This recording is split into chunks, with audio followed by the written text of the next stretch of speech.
Hello YouTube, it's me Fordmaster, and welcome back to another Film Theory reaction. Film Theory, the end of the Avatar cycle for Avatar: The Last Airbender. But I'm a bit...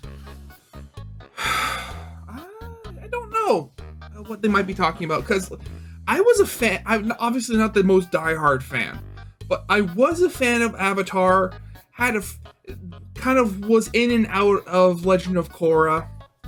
And okay, here's my theory about what he's going to be talking about.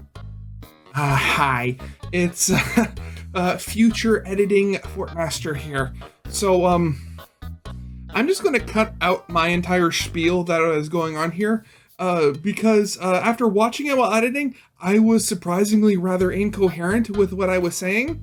So the point that I tried to make during the initial recording was that with the combination of like the avatars being cut off thanks to the battle with Korra, with the thing that I've forgotten what the name is, and the combination of just the world getting generally less spiritual as, you know, technology progresses and time went on, talking like populace wise, that eventually the avatars just as a thing would eventually stop.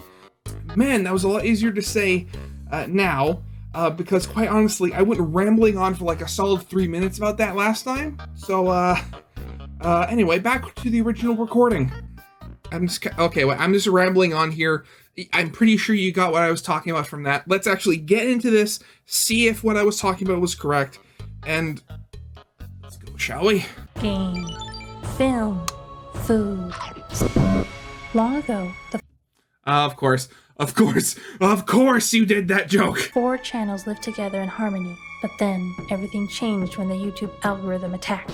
Only MatPat, master of all 4 theories, could bring balance to the channels. But when YouTube needed him most, Glitch he theory. vanished. But I believe that MatPat can save the world.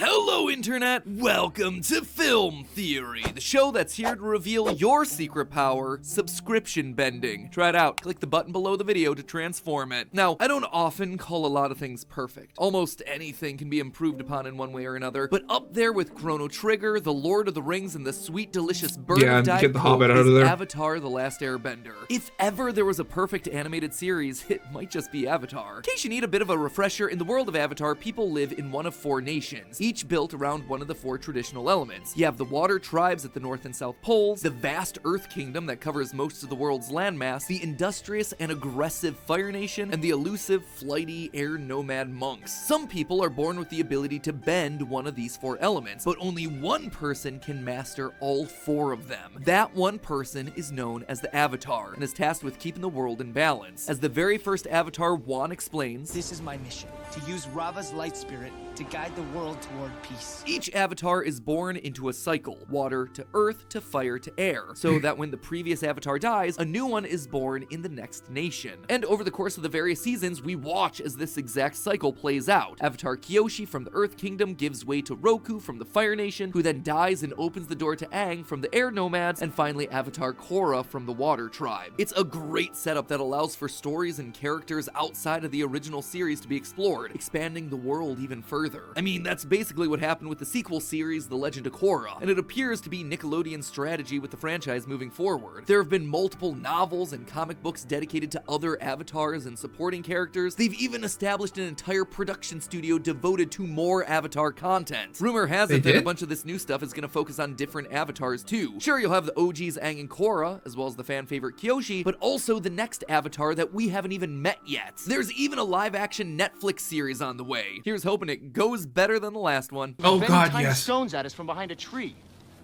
It really hurt. Anyway, in my excitement for new... Oh God, this reminds... in the Nostalgia Critics review, for the longest time, there was one clip where they're trying to escape from the prison, and it's like the little sound just float across. He just says the little the little cartoon UFO noise when it's flying across.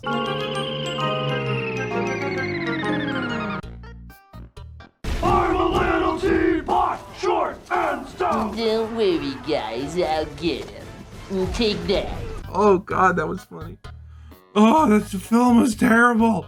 I'm so glad I didn't pay to see it. Avatar content, I decided to go rewatch the series and catch up on a bunch of the spin-off stories that they've released over the years. And you know what, theorists? The more and more I look, the more and more I realize that having an avatar sucks. This world is so much worse because of the avatar cycle. When you really break down what each avatar does during their life and how it compares to what each avatar is supposed to be doing, you'll realize that each and every one of them has largely failed. Enough so that you kinda gotta ask, is it even worth having an avatar at all? Hop aboard your flying bison and pour out some cactus juice, loyal theorists. I'm about to bend your ear over this broken ancient tradition. Let's start by setting our ground rules, shall we? Remember, the whole thing about the avatar is that their main goal is to keep the world in balance, both physically and spiritually. What exactly that means could be up for debate, but the way I see it, an avatar's duties largely break down into 4 main tasks. 1, helping keep international peace between the 4 nations. 2, helping keep internal peace within each of those nations. 3, protecting innocent people and bringing justice to the unjust. And 4, bridging the gap between the human world and the spirit world. So let's just start at the beginning of our list. One of the main parts of an avatar's duty is to help keep international peace between the 4 nations. And admittedly, some of them are good at it. For instance, we see that Aang has helped to set up an international government to help the 4 nations stay at peace with each other. But literally from the opening seconds of the show, we know that at least one avatar had a major oopsie in this field. The 4 Yeah. nations lived together in harmony.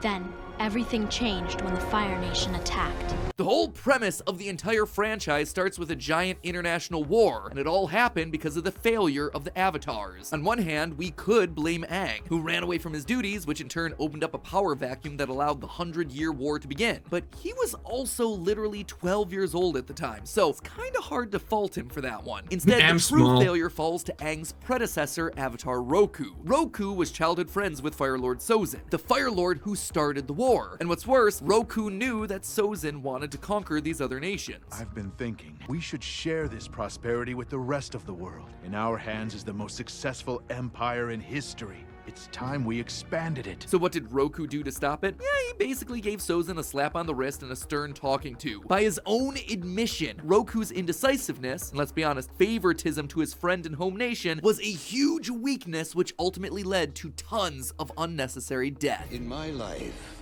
I tried to be disciplined and show restraint, but it backfired. If I had been more decisive and acted sooner, I could have stopped Sozin and stopped the war before it started. Instead, his actions led to Sozin's betrayal, his own death, and a war that lasted generations. His failure led to the complete annihilation of the Air Nation, as well as all the loss of life that comes with a war of conquest. It's not exactly gonna be making Watch Mojo's top 10 list of moments that brought balance to the world. And here's the thing, we don't have to look at Roku or Aang to see the Avatar's failures here. In the prequel novels, we learned that Avatar Zito, the Fire Nation avatar before Roku, was born into a time of great strife for the nation. And instead of working internationally like most other avatars, Zito decided to focus on the domestic politics, becoming a bureaucrat within the Fire Nation to help his people. Though he helped shepherd the Fire Nation back to prosperity, he did this at the expense of all literally the other everything nations. else. This eventually led to an event known as the Platinum Affair shortly after his death, which saw the Fire Nation and Water Tribes secretly backing a challenger to the Earth Kingdom throne. When this was discovered, it led to all 3 nations becoming incredibly isolationist. Because of this, Zito's immediate successor, the air nomad avatar Yang Chen, would look back on Zito's legacy as messy. So as you can Actually, that was something, that was a theory that I remember watching.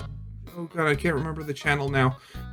But it was a theory that he had put out that with the avatars, each one kind of was an answer to the previous one's mistake. Whereas you saw there, you had the one being super isolation, not being super isolation, but super like domestic, and him causing the world to become very isolationist. And then her main thing that she did through her life, trying to like fix it and basically fix her predecessor's mistakes. can already start to see having one person solely responsible for policing the entire bending world is like an impossible task. Time is going to be the Avatar's most limited resource, and the decisions that they make on how to spend that time inevitably means that they're going to have to sacrifice one major part of their duty. Obviously for Zito, focusing all of his attention on bringing prosperity to the Fire Nation meant that he let conflict arise within other kingdoms with the Platinum Affair. We see a similar situation arise in the Avatar Kyoshi books. The Avatar before her had a singular focus on dealing with the spiritual duties of the role. This meant that he neglected his responsibilities as a politician. His neglect of the physical world allowed the Earth Kingdom to become destabilized by infighting, and Kyoshi was basically forced to spend her entire life cleaning up that mess. But don't feel too bad for her, she caused even more problems than she solved. Case in point, Qin the Conqueror. Now, this guy was a warlord standing up against a corrupted king. That said, Qin was far from a hero. As Kyoshi herself says, a horrible tyrant.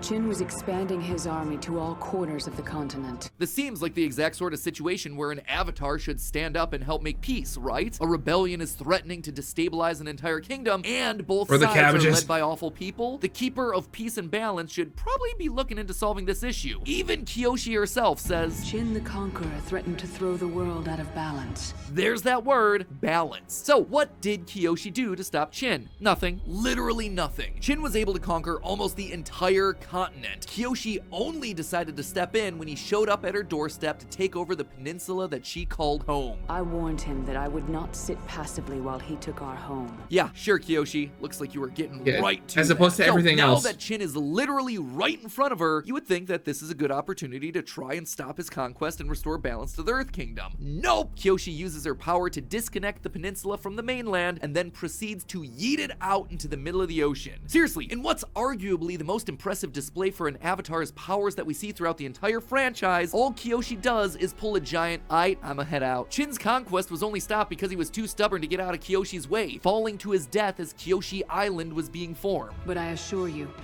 I would have done whatever it took to stop Qin. Really, Kyoshi? No, sure you looks like didn't. you got some massive revisionist history going on there because you didn't do a gosh darn thing in the months leading up to him coming to your peninsula. And that philosophy runs deep in the village that Kyoshi leaves behind. Towards the beginning of The Last Airbender, Team Avatar lands on Kyoshi Island, where the guiding wisdom of all the Kyoshi stands is, yeah, it's not my problem. Kyoshi stayed out of the war so far, and we intend to keep it that way. Heck, even the Earth Kingdom capital's catchphrase, "There's no war in Ba Sing Se," follows the same attitude. Ignore the problem, deny, close your eyes, and it just goes away.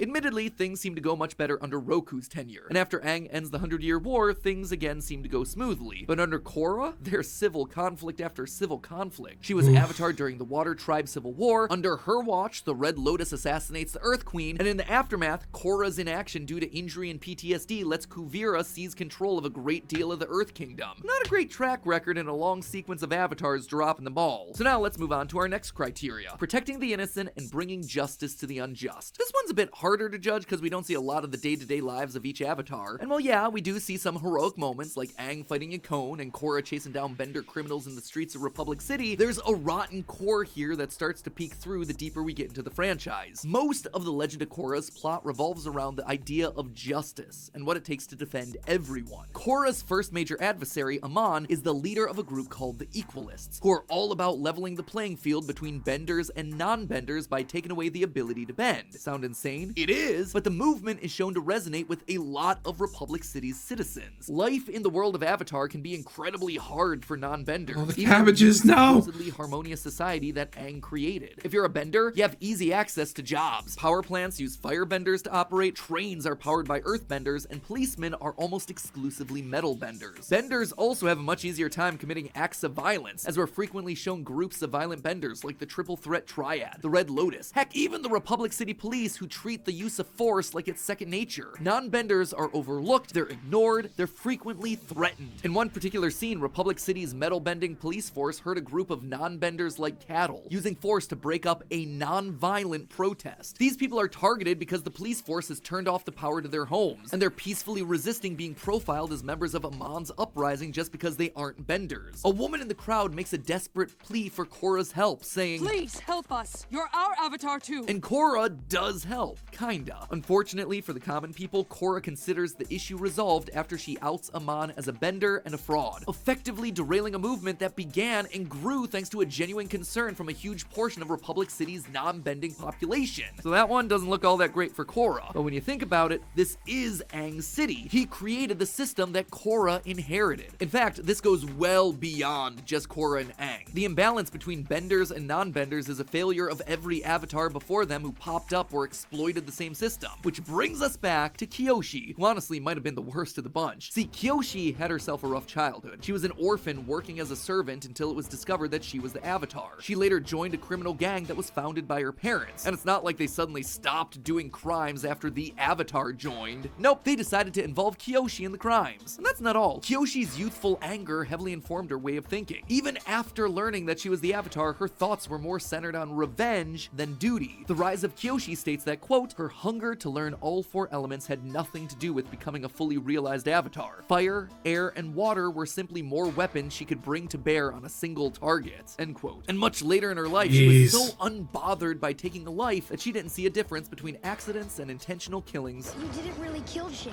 Technically, he fell to his own doom because he was too stubborn to get out of the way. Personally, I don't really see the difference. As for protecting the innocent, here again we have some problems. In Shadow of Kyoshi, Kyoshi threatens to crush a mother and her adult son to death with a boulder while trying to squeeze a false confession out of them for something they didn't do. But her single worst decision is revealed in the canonical Flash game Escape from the Spirit World. It's here that Kyoshi confesses to Aang her biggest failure. See, one of the Earth Kings during Kyoshi's life was incredibly unpopular. His leadership was seen as ineffective and corrupt, and it eventually led to a peasant uprising against him. During the riots, the king ordered Kyoshi to put the uprising down, and to her credit, she refused. Instead, she encouraged the king to listen to the grievances of the people and find compromise. Seems pretty good so far, right? Where does this go wrong? Kyoshi admits that she didn't like the people standing up against the kingdom. In fact, throughout the whole story, Kyoshi seems less concerned about the human rights abuses committed by the king and more concerned that the peasants are destroying historical artifacts and upsetting the stability of the monarchy. So, in exchange for the king listening to his people and ending the riots, Kyoshi agrees to train an elite group of earthbenders for him. They would be, quote, silent, precise, and feared by all. It was a force that would eventually be known as the Dai Li. Yep, you remember those creepy secret police from the animated series? The ones with the rock gloves whose loyalty could be bought and sold and who sided with Azula and the Fire Nation during the invasion of Ba Sing Se? They were Kyoshi's idea. She even admits that she regrets not foreseeing the long-term consequences of giving future Earth Kingdom monarchs access to an elite secret police force. But here's the thing, that move didn't make sense even in her time period. This king, the one that was ready to crush his own people, he shouldn't have had access to that secret police force either. Imagine what he would have had him do to the peasants if they were around to begin with. Then again, when you're as powerful as Kyoshi and you treat your powers like a big old hammer, I guess everything looks like a nail. So again, for a lot of the avatars, protecting the innocent and bringing justice to the unjust is just a bust. So that's 3 for 3 where a ton of avatars failed. But what about our 4th criteria here? Bridging the gap and keeping the peace between the human and spirit worlds. This is basically the thing that avatars are supposed to be good at. Surely there isn't a legacy of failure here too? Well, you would think, and then you would be wrong. We hear in the prequel novel dedicated to Avatar Yang Chen that when humans and spirits came into conflict, she would strike bargains that would get the spirits to leave humans alone so long as they took care of the physical world. And of course, humans did not live up to their end of the deal. As a result, spirits wound up committing a lot of violence against humans who broke their oaths. This in turn created a huge mess for the next Avatar, Kurik, to clean up. We discover in the Kyoshi novels that Avatar Kurik would end up spending most of his short life fighting the dark spirits empowered by Yang Chen's decisions. Finally, let's skip forward to Avatar Korra, who might just have been the Avatar to fail the most at this one. At the end of The Legend of Korra Season 2, Korra is subdued by her uncle Unalaq, who's merged with the dark spirit Vatu. Unalaq is able to rip the Avatar spirit Rava from Korra's body, severing her connection to the past Avatars forever. Thousands of years worth of knowledge snuffed out in an instant. Additionally, during this battle, we witness a world-shifting event called the Harmonic Convergence. Basically, a portal opens between the spirit and human worlds, allowing people and spirits to pass freely between them. At the end of it, Korra decides to keep the portals to the spirit world open, a decision that reverses the stance of the very first Avatar and fatefully combines the human and spirit worlds. At first glance, it seems brilliant, right? Wouldn't the peaceful coexistence between humans and spirits create a more meaningful bond between them? Well, not necessarily. The unforeseen consequence of these two vastly different worlds colliding is complicated and really especially after being separated for like millennia, I would imagine. Balance. First, the overlapping geographies of the world create huge territory issues. Houses in Republic City are overrun by vines, and entire city blocks are destabilized. Doesn't matter if you're a bender or a non-bender. Finding your living room destroyed and your building about to collapse is definitely on the list of top 5 worst breakfast time surprises. And second, harmonic convergence gives Zahir, one of the most dangerous warriors in the world, the power of airbending, which he promptly uses to start assassinating world leaders and throw the world out of balance. I'm gonna chalk that one up as a big oopsie there, Korra. When you stop and look at the totality of what we know about the avatars, one thing becomes clear time and time again. This is a vicious cycle. Every single one of these avatars dealt with difficult issues, but their solutions just wound up creating more problems for the immediate successor. Zito focused too much on his own country. Yang Chen has to deal with and break down isolationist policies. Yang Chen helps make peace between the four nations, but at the cost of angering the spirits. Well, Kurik has to spend his life battling dark spirits and winds up neglecting the real-world nations. Kurik dies early in battle with spirits, leaving an unstable political situation. Kyoshi creates a secret police to try and paper over the problems of her country. Roku shows favoritism to his home nation. Aang has to deal with a century-long war and the death of his entire people. All of them ignore non-benders. Korra has to deal with the fallout and the equalists. The Avatar cycle is a cycle of violence. It is a broken system. And honestly, that makes perfect sense. Ask yourself, why does the Avatar have to have a monopoly on balance in this world? The very concept of the Avatar is imbalanced. At the end of the day, the Avatars possess the power of a god. Literally, a god of light. But they're still only humans. Aang was a 12-year-old kid faced with solving a 100-year-old war. Kyoshi was a poor orphan. Eventually, she's gonna defend her home so it wasn't ripped away again. Roku was friends with Sozin. Of course, he's gonna be slow to action and more lenient in his judgment. One person holding that much power, that much influence, it's a recipe for disaster. I feel like I've heard this somewhere before. With great power comes great responsibility. In the end, the really successful avatars, or maybe the least unsuccessful avatars, are the ones that don't do it alone. Aang saves the world from Fire Lord Ozai because he trusts his friends to help get the job done. Sokka, Toph, Suki, Zuko, and Katara are all off playing key parts in stopping the Fire Nation, while Aang has his rad Dragon Ball Z fight against Ozai. And those friends are just as essential after the war in helping him restore balance too. His friends help make and keep the international peace all in ways that Aang wouldn't be able to do on his own. It just goes to show that controlling all the elements in this world is meaningless if you don't also control the element of friendship. But hey, if you want more Avatar: The Last Airbender content, it's certainly something. This entire franchise, I mean, of course there are rough spots. I mean, nothing is absolutely perfect, unfortunately. But I mean, you have this series that is just so universally viewed as good. It's truly a wonderful thing. And also, I am really curious of what the next series is going to be, and how it's going to connect with the previous ones, and again, how they're going to deal with the whole thing of like avatars being cut off from like the entire chain of previous avatars. Man. So, as always, original is linked in the description. And if you liked, leave a like, subscribe if you have not, and I'll see you guys next time. Goodbye.